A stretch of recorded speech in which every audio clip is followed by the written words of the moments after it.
ពំងារអនវេទនាណាស់បងអើយអាណិតននតែខំកាត់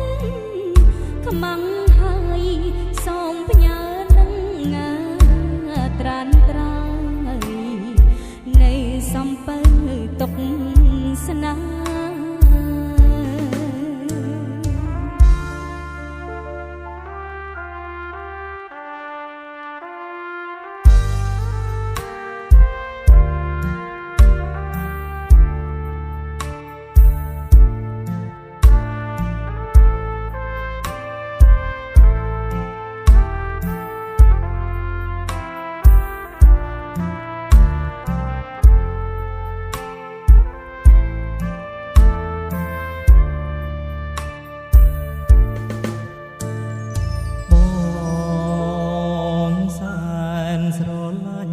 ស្រីស្រស់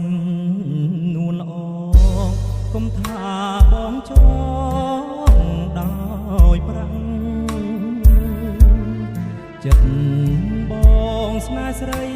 មិនប្រែប្រឡាំងបងអាសរ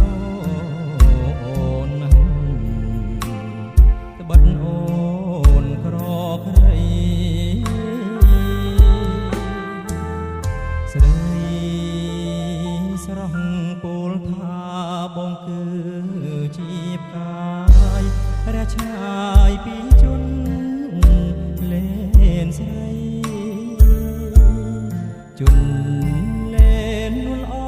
ងពត់ពេលណាលើដីឲ្យបងអាឡ័យ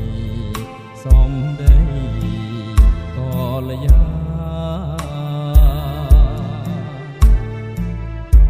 បត់បងជាកាយបងនៅពោះលាយាខេតយុងมีប្រាំងកាងកាបាខ្វះរូបស្រីបងមិនសុខសាជាតិនេះចង់បានប្រានអូនគៀង